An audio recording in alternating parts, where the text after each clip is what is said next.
Hey up, how do, and welcome to the final chat of today's set of featured chats on Loose Lips. I believe that this is I think it's the seventh or eighth. There's a lot of features that have been happening. If you want to check the back catalogue, feel free to go to the YouTube channel, which is Pop Cult Sheet. Got me thinking now. I think this is the seventh or the eighth either way. You know what, right? I don't even know what day it is anymore. What day is it? Is it Wednesday? It's the eighth. It's the eighth feature because it's Wednesday. So yeah.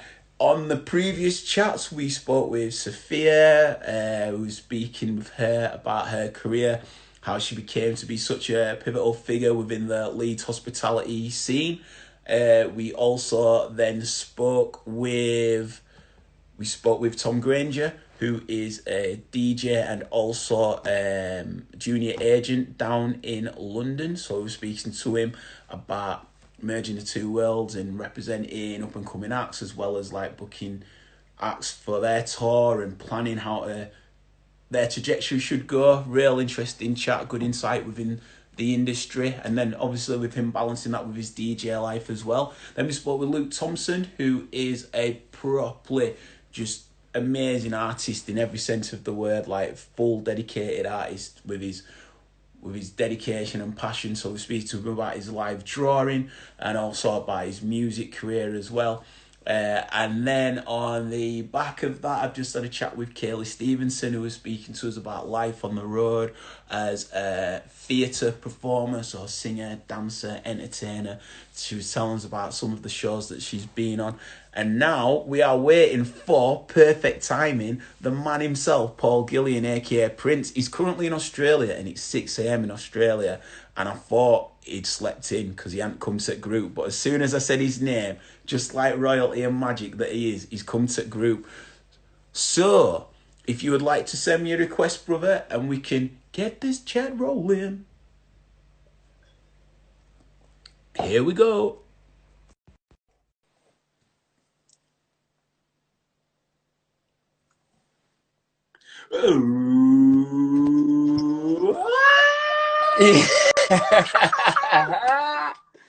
What are you saying, brother? It's actually 4 a.m. What?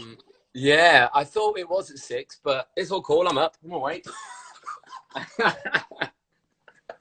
Oh, what a legend. How have I got it that wrong? I don't know. I thought I was on at 6 p.m. I was going by you because I've tried to go on like different time clocks. I even downloaded an app trying to tell me time, and I'm sure I got it to 11 as well.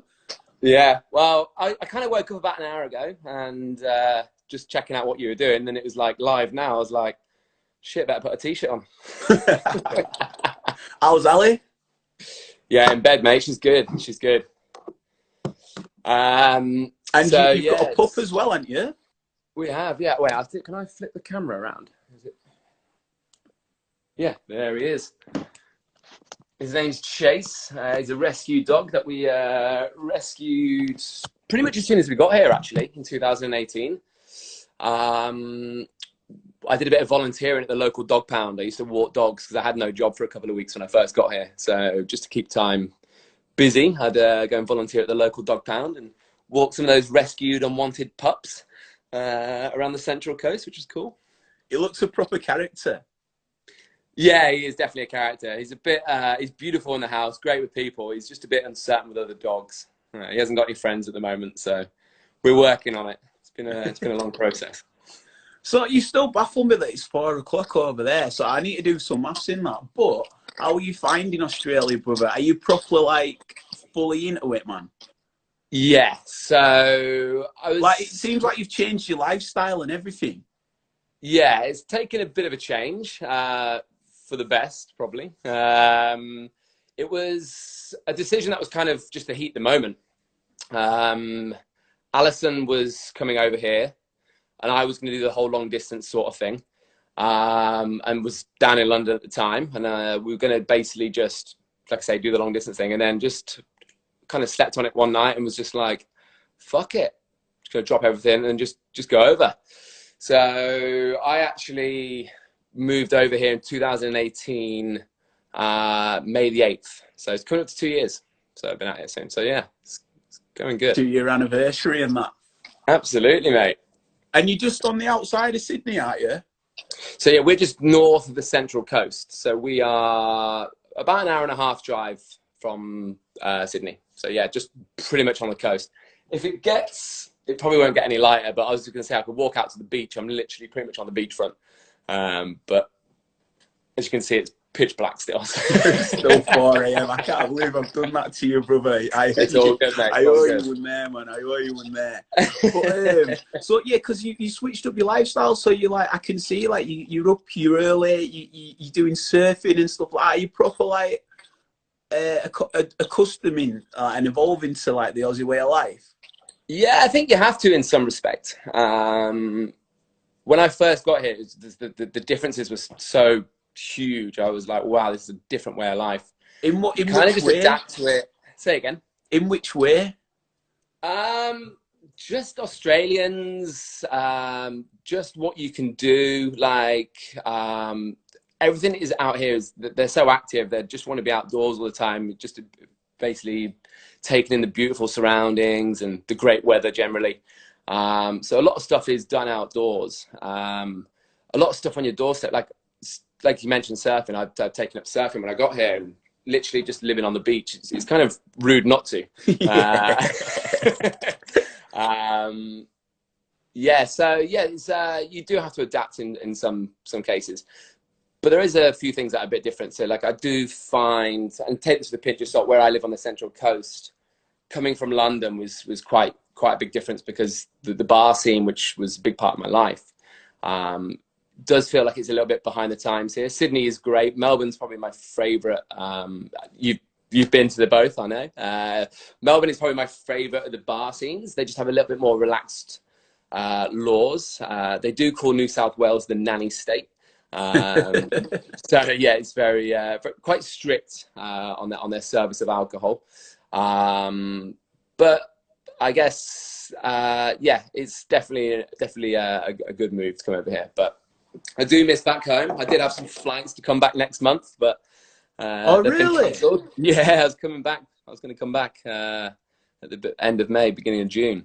So, but yeah, they've. Have you been back? No, 2 years solidly over here. Alison's been back. She went back in 2019 at the beginning. But no, I haven't. I was really looking forward to coming home. Because you've had a few. Because TC and everyone, TC came out to see you. TC and Rachel came out. Yeah, that was amazing. That was in February. We've also had Rachel Birchall, another Leeds legend. She came over a couple of years ago as well. Philippa Brown. She came out as well, but I didn't manage to catch up with them. It's the same time that TC and Rachel were here, and our plans were all over the shop at the time. But yeah, there's been a few people come over. Sophie Kazemi, another Leeds girl, she was actually over here a couple of weeks ago. But yeah, send more over. I'll bring more over with me. And you, of course, you. We came down to see your amazing comedy gig as well. It was fantastic. No, well, first, Neon Cactus are in the group. Yeah, you know, repping them bits. Shout out Neon anytime.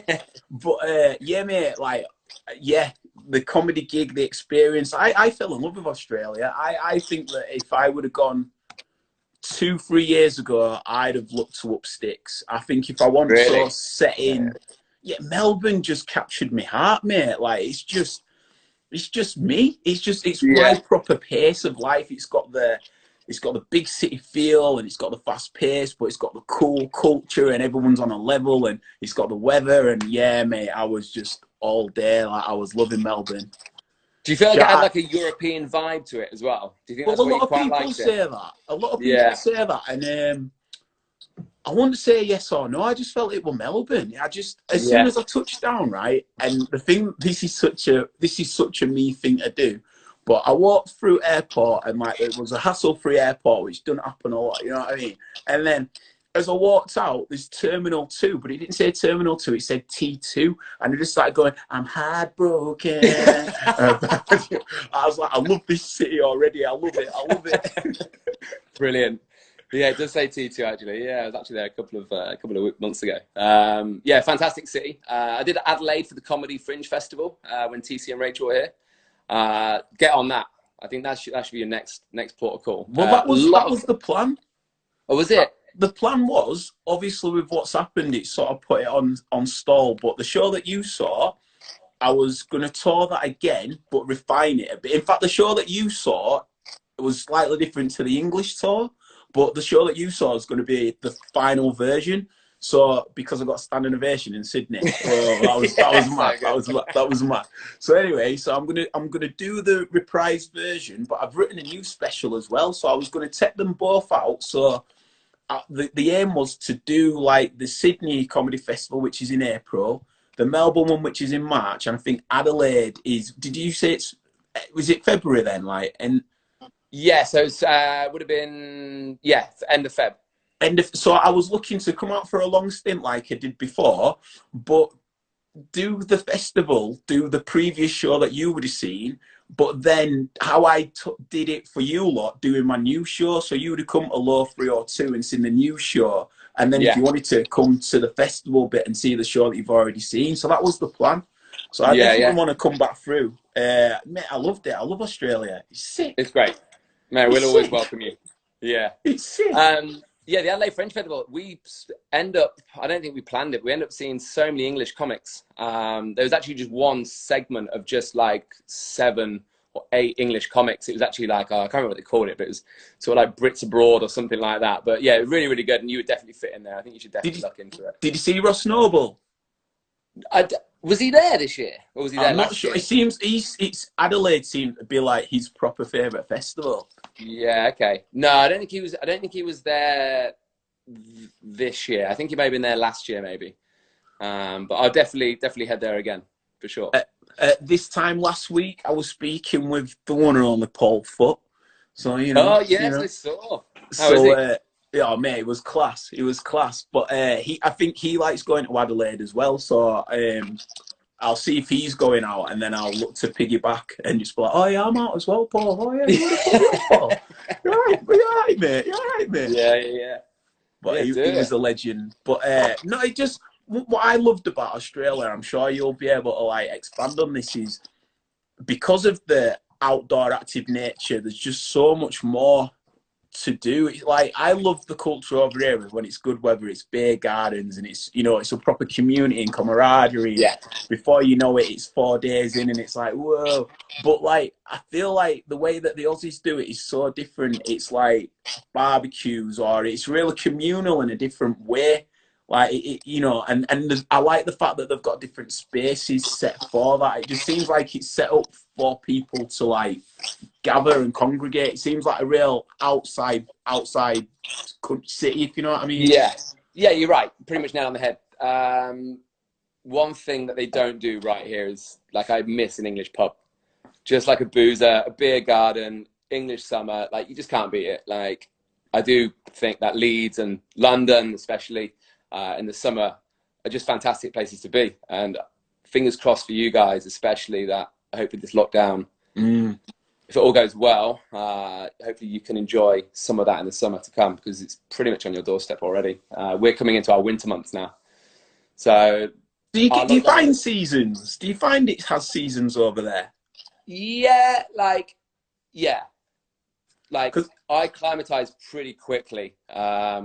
So I got here in the winter of 2018 and it was like 25, 24 degrees when I first got here and it dropped down to about 19, which probably sounds quite warm to you guys. Yeah, exactly.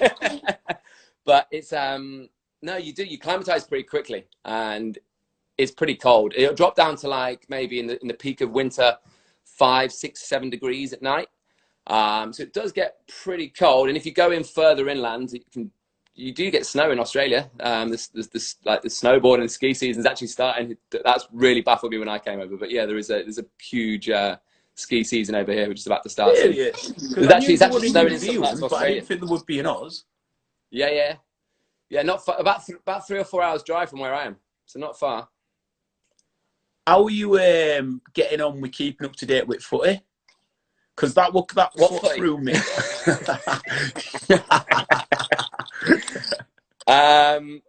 Yeah, all right. It's a bit of a challenge. There's some games that I probably will miss just due to the nature. We're 11 hours difference, so. Well, we don't know that even now, do we? We don't know what the No, we difference don't. is, do we? I was about to go back to sleep. I was like, oh, I'm up early. So I thought it was 6 o'clock. I was going to snooze a bit more. Good job I woke up. You tagged me in the notification. It's like, ding. I was like, oh, I better wake up. No, yeah, especially this season being pretty hard, being a Liverpool fan. So much uncertainty about, is the league going to restart? I saw something earlier today about they want it done or started by the 25th of June, maybe. Obviously, the French league just got cancelled the other day. League One and League Two. And the Dutch league as well, but Dutch league, the teams are suing the Dutch league, and they think they're going to turn it around, which is true. Like, if Liverpool, think of the financial implications if you don't get the league. Like, you are entitled to take them and sue the Premier League or UEFA or whoever for every penny that they have. Absolutely, and I think Sky Sports and BT Sports are going to do a lot of suing as well if the league gets cancelled, because they've got all the rights to showing the games and stuff like that as well. So there's a lot of money involved. I just think as well, it's like, if they were to cancel it, what's to say next season you got off to a bad start and you're like, you know what, we don't want to play this season. Like, there's no precedent anymore, is there? It's like, well, you did that to us, so why should we? Yeah, exactly. It's going to probably sound selfish because I'm a Liverpool fan. I would love them to restart it as soon as possible, but obviously the health of the nation is definitely more important. So, but you guys, how is it? I don't really know. How's it going over there? It's pretty bad, isn't it?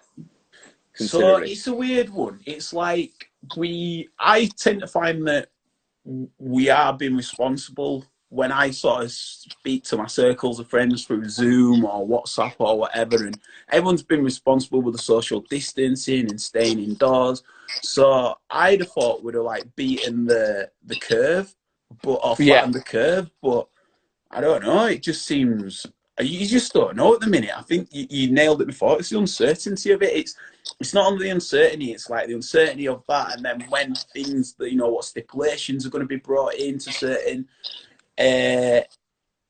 industries and areas of society, and you just don't know. But I'm sort of saying people, is it pause or is it reset? Because I think it's red or blue pill moment, like the Matrix, and I think you've got to look at both like rabbit holes. They both exist, but which one are you going to be when everything is lifted again? What are you able to be? So when it is all like back to us being able to go out and about, I don't like saying back to normal because the normal didn't work, but when we're back to being back out in the open, for example, people reaching out to friends I've not spoken to in ages, or you will feel there's a sense of like real like wanting to seek people you've not spoke to in years and stuff. Like, I pray that that's not just passing the time.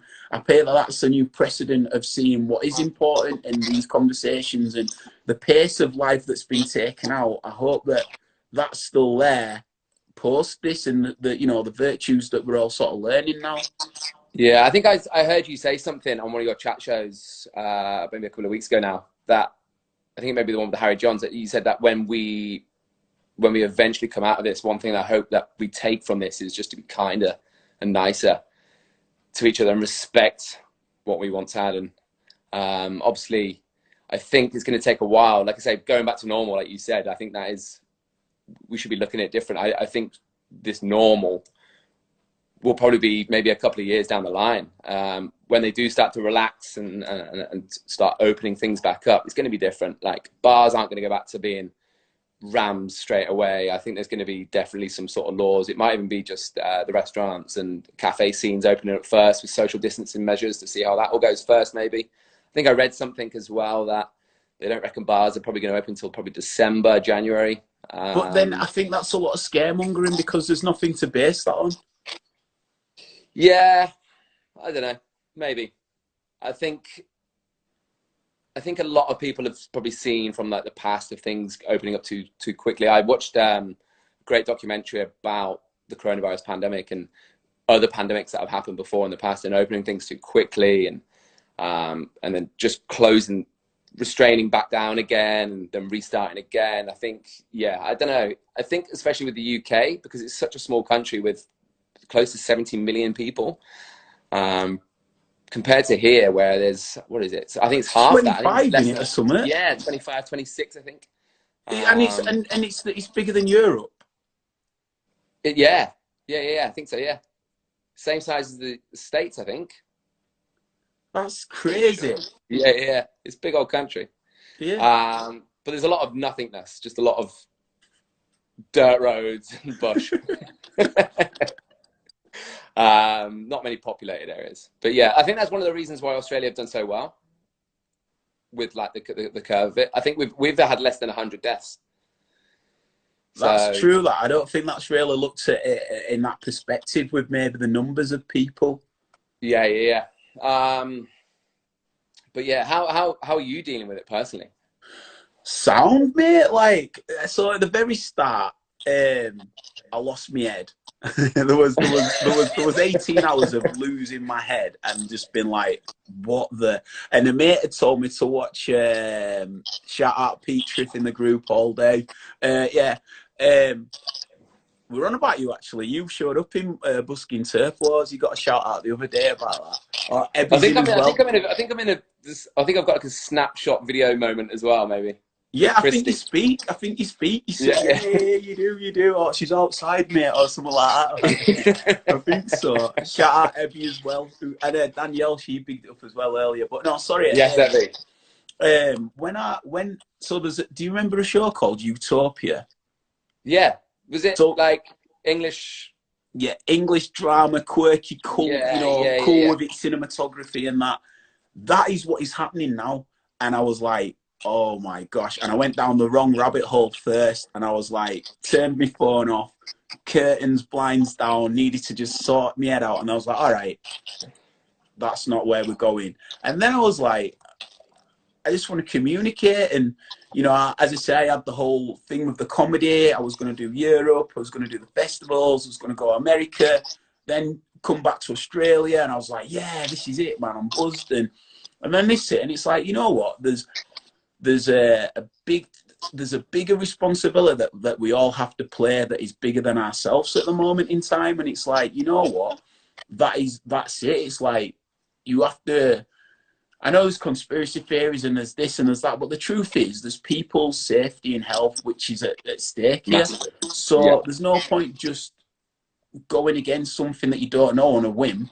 You know, it might come out like 3-4 years time that it were all whatever, but at this moment in time, I think we've got a responsibility to protect everyone. So as soon as I was in that set, I was like, all right, well, I personally feel that I'm on this planet to lift the spirits and the souls. So that's why I started doing things like this. And then that's helped with me as well. And I've been writing and creating and adapting and just going to be the best version I can be. You've been flat out. You've been busy. Like, you're doing this 3 times a week? 2.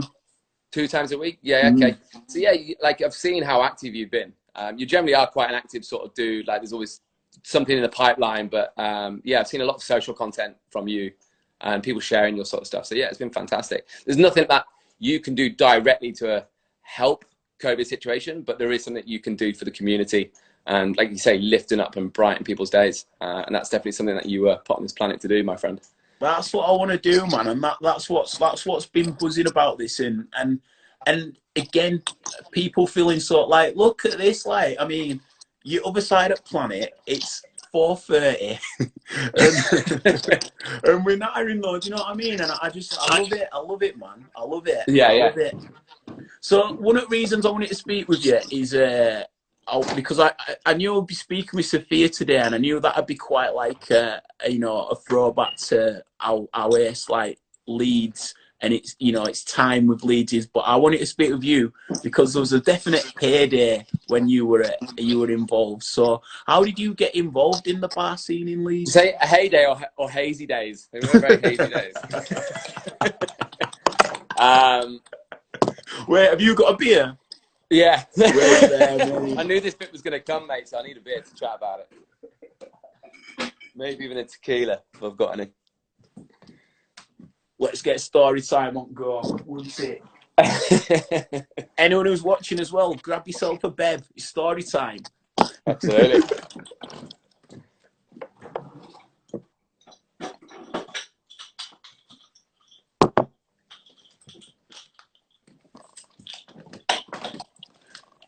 Cheers, brother. Cheers, brother. Respect, man. So what was the question? Sorry, how did I get into what the Leeds bar scene? The bar scene, yeah. So when did I move to Leeds? So I was living in, I'm a Yorkshire lad. I was born in North Yorkshire, but I grew up in the Midlands. So I was kind of growing up in a place called Rugby. Yeah. Don't ever go there. one of my good mates when I was holiday repping was from Rugby. Yeah, who was it? Mark Creswell. Oh, was he from Rugby? I know Mark Creswell, I think. Is he from Rugby? Like, I bet Rugby's got like 4 people. So like, you must know him. I think I know the name for sure. I know the name. So yeah, probably know. All right. So yeah, I moved. One of my good friends, Ben Smith. He was. I used to work in bars in Leamington Spa, Royal Leamington Spa, and Ben did as well. Ben worked at the White Horse. I worked at Moo Bar. Little shout out. He moved to Leeds in 2000. You probably tell me if I'm wrong, but I think he moved to Leeds in 2008. We still kept in communication. We're still good friends. And then just remember one day, just being bored where I was. I think I was 9, maybe 20, maybe 21. Just bored where I was. And just messaged him over. And he was like, mate, just move to Leeds. It's fucking amazing. It's great. I think I'd been up to Live at Leeds like that May, the year before. Loved the city. And I was like, you know what, I'll give it a go. So I got in my car, my mum was like, what do you want for dinner? Sort of ran upstairs, like, I'm moving to Leeds. She thought I was just joking, packing my bags. Ran down, she was like, oh, you're not joking? I was like, no. Anyway, I ended up having dinner with her, which was the right thing to do. Good son. And then just drove up to Leeds, did the 2.5-hour drive to Leeds. And then got there. Didn't have a job for long. I was actually working at Top Man. Before the whole, is it the Light or the Trinity Centre? Trinity, yeah. So I was working there for a few months, and I was also working part-time at the Adelphi. Oh, yeah. Yeah, so that's where I actually started my first bit of bar scene, but I lived above Core Lane, so I lived on those Crown Street buildings. So I used to walk back down Core Lane every time after finishing work, and I always used to pop down there. I think I used to really annoy Del from a port when I first met him. And also I used to go into Neon as well. I think Neon had just opened when I kind of moved to Leeds. I think it was about 2009, I think Neon opened. Foxy's in the group. He can let us know. Ask him about the shoes. We'll come to that, Foxy. We'll come to that. So yeah. Sorry, I'm just laughing about the shoes. So yeah, just used to basically just go in all the time after work and ask, like, loved Core Lane, loved drinking down there, just asked for the jobs all the time in a Porto, which probably was my favourite bar of all of them. But yeah, eventually was given the go. I think it was Dan Andrews. I think it was actually Amanda. Amanda that actually really pushed me to get the job there. So shout out to Amanda. So yeah, started glass collecting for a couple of weeks. Then was given the chance to go on the bar. Was just, I think, Foxy took me under his wing. And he was a great mentor. He was great. As soon as me and Foxy got to know each other, we were pretty much inseparable from day dot. So just kind of took me under his wing, learned like basic cocktails, just through all that. And then before you know it, I was assistant manager. I think this was the time that Amanda and Lee were getting serious. I think maybe the baby was on the way, so she kind of took a step down. So there was a room there, so I took assistant manager, and that was for a bit. And then I think pretty much the same happened to Dan. I think kids were on the way for Dan Andrews, and then general manager spot opened up. So I just basically worked my way from glass collector to general manager within I think I was there for 6.5, 7 years maybe. 6.5 years. Again, very hazy days. Dates may be wrong. But no, it was fantastic. Worked with great people from all down Core Lane actually. But yeah, the three bars that we were part of, Jake's, Porto, and Neon. Yeah, fantastic crews, and it just seems to be something that could just continually going on. Like I think all the guys down there's probably been a few more new additions in the last 2 years that I've been over here, but just always hired right, always cracking people, top guys, legends and girls. So yeah, it's just an institution. I think it's just fantastic. I miss Core Lane so. Would you say that it's 100% as well? The atmosphere is set and the tone is set by the teams behind the bar. Sometimes I think that's underrated. Well, times always change. So you kind of just. I was always told to, like, by Dan and Amanda, was just play to the crowd, and Foxy as well. Just play to your atmosphere. If you've got like a bar of 2 people in your bar, make it their world, man. Make sure that they're having the best fucking time. But if you've got 100 people in your bar, equally, make sure they're all having the best time. So there's things that you can do and help. I think the team that we had, I will say this, I think the team that we had at Neon was probably the best party team out of the 3 bars, for sure. Who did we have? We had me, Foxy, Dan, Amanda, TC. China, yes, Adam. Yeah, I was just about to say him.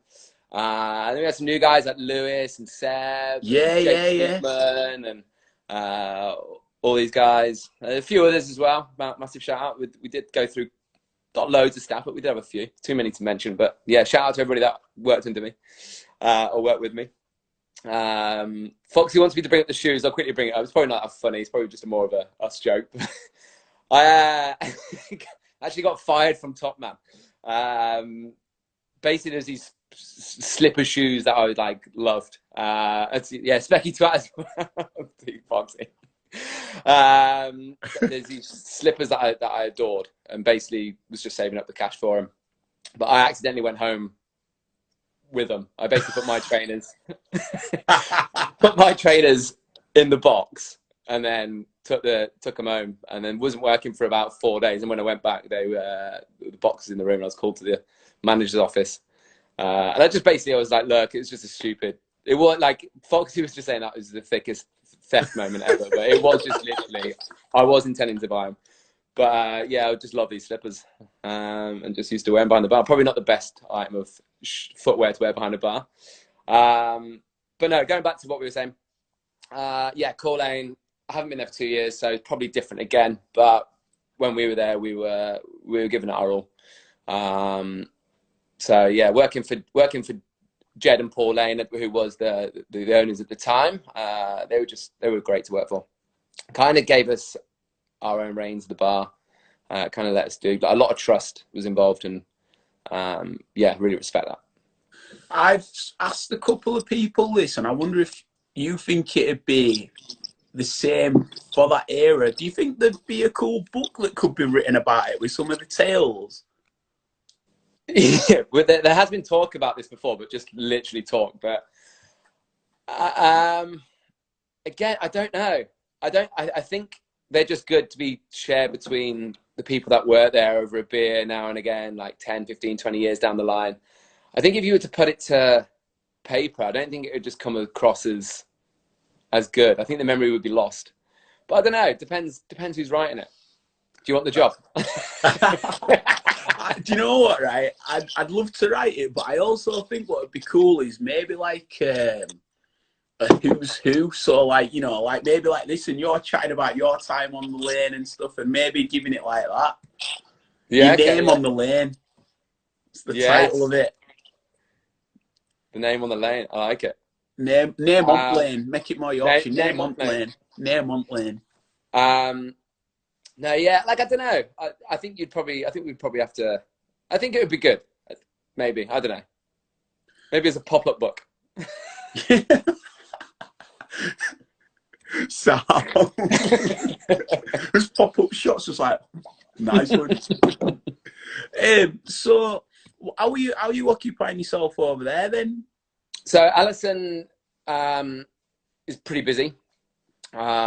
She's locoming at the moment. So just going back before this whole scenario that we're in at the moment started, me and Ali were actually getting the process of the ball rolling to actually go traveling around Australia. So we brought a Toyota Land Cruiser, which is a 4x4, and have been over the last sort of 8-9 months been kitting it out and doing it all up. So we basically ripped out all the seats, putting a customized dog bed in there with loads of storage underneath, and we've got like a fridge freezer in the back, and solar panels on the top and everything like that. So pretty much ready to rock and go. And it's literally the week that we were going to go, the pandemic sort of hit. So they started to close a lot of the states. So we're in New South Wales. The first place that we were going to go was down to Victoria and to Melbourne to see some friends. But they just started shutting off the states. So we couldn't go anywhere. So what we had to do was stay on the Central Coast. Ali picked up a few shifts. Sorry, Chase is coming in. He's a bit camera shy. Come on. He's coming. Yeah, we basically had that all planned, and then we basically just got given a curveball. So we're staying on the Central Coast. I kind of lost jobs, but I'd actually handed my notice in. That's how close we were to going. So I handed my notice into one of the jobs that I was working at. I also work at a local distillery on the Central Coast. I basically lost that job. They still want me to do a bit of writing and stuff for them. They've got a few things in the pipeline, which I'm about to do. But yeah, Ali's pretty much making an income for both of us. We're actually staying in an Airbnb. So we managed to sort of reach out to a family who have 2 homes, and this was their holiday home, and they basically said that we could stay here. So they sorted us out. So that was great. And basically restrictions are actually starting to lift tomorrow as of Friday for us. Serious? Yeah. So restrictions, what do they look like? So we can start going around to friends' houses. So that's the first port of call. So I think the rule states that 2 adults can go around to friends' houses. But no, if you've got kids, you can take your kids, but no more than that. So hopefully nobody takes the piss of this. So hopefully that does sort of stay like that. There will be a few opportunists, I reckon. But yeah, that'd be cool. I think that'd be great they're saying it's for the mental health of the country, which is, I think, fantastic. Like I said, if people are on their own, or it could be quite hard for people, I guess. Getting inside your own head can be pretty tough. But going for walks, I think, is good. You can exercise on the beach, so that includes running, doing yoga, surfing, paddleboarding, whatever. But you can't sunbathe at the beach. So yeah. So you got the guards that are coming around if they see people sort of taking piss a bit. So they have surf life saving clubs, which generally the lifeguards are generally finished after Easter, but they've been commissioned to stay on longer. So they're basically monitoring it, and if they reckon people are taking the piss, they'll just phone over to the police, and then the police will come and issue the fines. So it's $11,000. They love doing fines. They love a fine. So it's maximum is $11,000, which is pretty much half. So yeah, it's like $5,500, $6,000, £30. Sorry, still a lot. Still a lot of cash. So all being well, as soon as it's lifted, you're going to be on the road, and where do you sort of plan on going? You're going to go all the way, like through coast and way up north as well? So the plan was that we were going to do. So the original plan was that we were going to drive down to Melbourne. On the way, helping when we were driving down to the southernmost parts of New South Wales, helping do some volunteering for the people that are affected in the bushfires that Australia had. Yeah, man. Feels like a year ago, but can we just pause on that a minute, because that was such a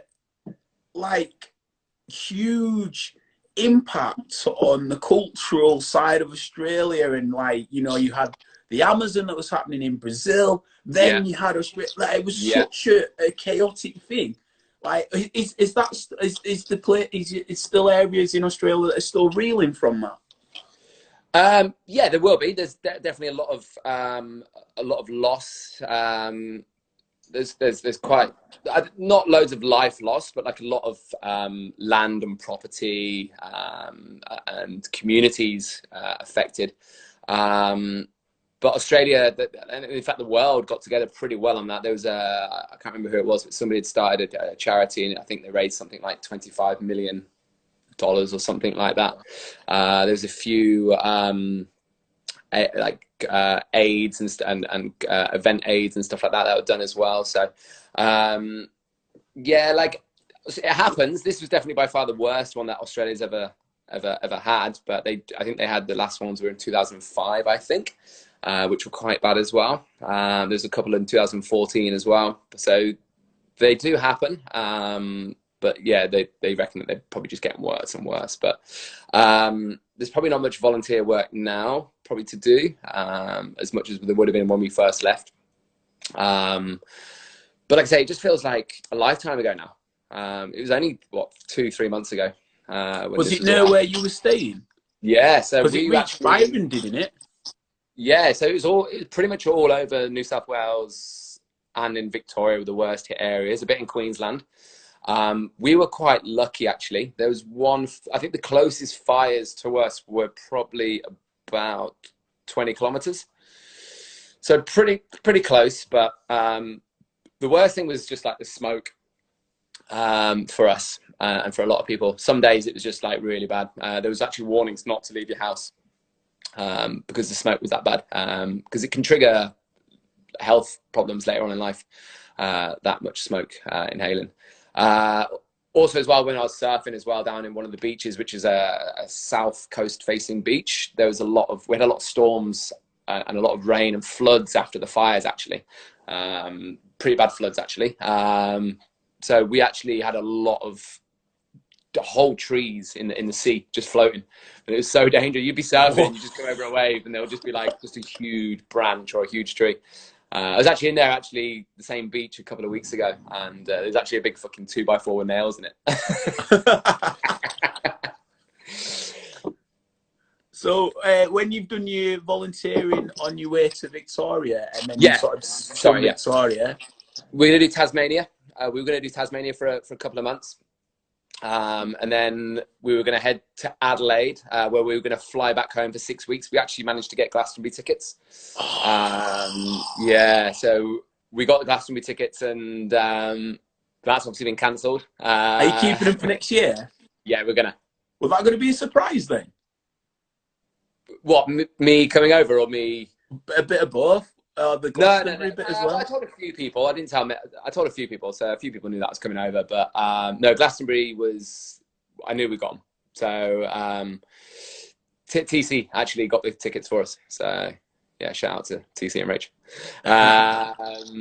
So yeah, we were gonna do 6 weeks, then come back to Adelaide after the 6 weeks in the UK. Then we were going to fly straight up to the Northern Territory. Just amazing to see the Northern Territory, just because of like how it's like what Australia was way back when. Like the whole loads of Aboriginal communities and stuff like that. And obviously with Alison, she can do a lot of work on the road as well. So working in those sort of more remote areas of hospitals is great experience for her. And obviously working with like Aboriginal medicine as well. So just something completely different for her to learn and get that knowledge underneath her belt would be fantastic. And then we were going to come down to Western Australia. So we were actually going to skip out Queensland. We were going to come down the west side of Australia and then take about a year to do that. But now with this going all on, and whenever the restrictions get lifted, our plans are probably going to be a bit different. Probably going to be a case of doing a bit of research, finding out some places that we like the look of, and then just basically going there for a couple of months and calling it home.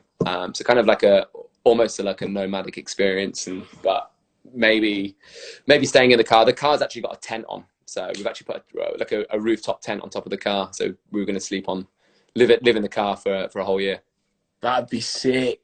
Yeah. What gave you the idea? Because I know there's I've got a good friend who I met at Burning Man called Bobby Martin. He's Queensland side actually, but he lives in his van.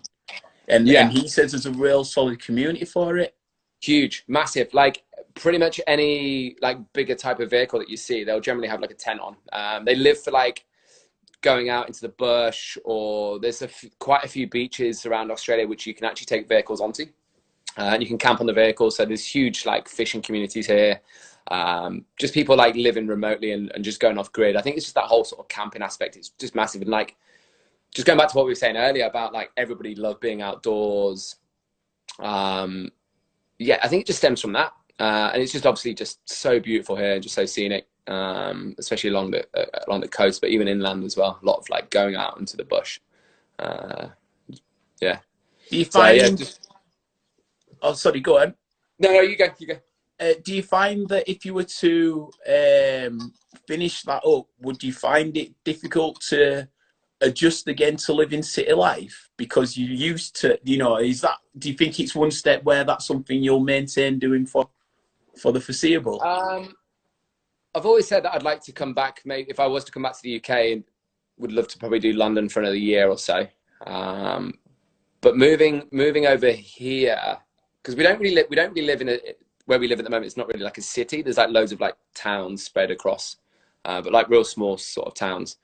I don't know. I think I'm kind of the more longer I stay out here, I think the more I'm done with cities and that big sort of fast-paced living style. I think I've got quite used to that sort of slower pace of life. I mean, taking it all in and not rushing around. I think, yeah, like I did Leeds. Leeds was brilliant. London was fantastic, but just bang, bang, bang, bang, bang. I think moving over here really sort of opened my eyes to that sort of like more chilled out sort of way of life. And they generally do seem a bit more chilled out over here as well. I don't know if you noticed that. Luke has just come in and said hello. I felt there were a bit. Yeah, it's almost like it's not. I don't think that they were at more of a slow pace of life because it's still, especially Sydney, when you're getting on public transport, what have you, it's still quite hectic. But yeah, I felt that they'd met more time to do something that's quite chill. Yeah. Okay. I get you. Yeah. I get. Well, yeah. I suppose you just did cities, didn't you, as well? Yeah. You Yeah. did exactly. Sydney. Yeah. Next time you're over, come and stay with us. 100%. I think that's another thing is like, well, that's I'm there now, mate. I'm there now. No, because like, I don't think I appreciated how big Australia was. Like, get this, like, my first like venue I was gonna book for my comedy show was gonna be in Byron Bay because I was like, oh well, it's just up road. It's like I was just about to say Byron Bay. You would love. So one of my mates does he's a booking planner for a club out there. I think it's Lacuna Bay or something. Okay. But yeah, so I was gonna perform my comedy there, and I was like, oh yeah, like in my head I'm like, Sydney, just come up to Byron Bay. I didn't realise like it's a proper flight or all like that. And it's like for you to drive from Sydney, I think it's like 10-11 hour drive. Madness, but I'm up for it, and I think that's it. I think because now I appreciate the size of it, I want to do longer. That's why with the whole Australian, you know, adding the Adelaide leg in, but then doing Melbourne, Sydney, those comedy festivals, I'd be there for like 9 weeks, particularly, and I want to do Bali at some point in there as well. So there's definite time to like come and chill rather than just. That's the one thing that it felt a bit for me actually was a bit rushed. Even though I was there for about a month, I felt it was a bit, I've got to be there. I couldn't like just unwind and say, oh, I'll come up there for a couple of days. Oh, I'll do that. Yeah. No, mate, absolutely. Like, stay as long as you want, like, wherever we are. We've just had another year granted on our visas, literally last week. So we were actually supposed to be back home 2 weeks ago. Our 2-year visas ran out then. So we've just had another year. So we're here till 22nd of April 2021. How do you get to how does that get put through? Do they just like take a liking to you, or like what you've obviously given to the country over there? Dating a doctor, mate.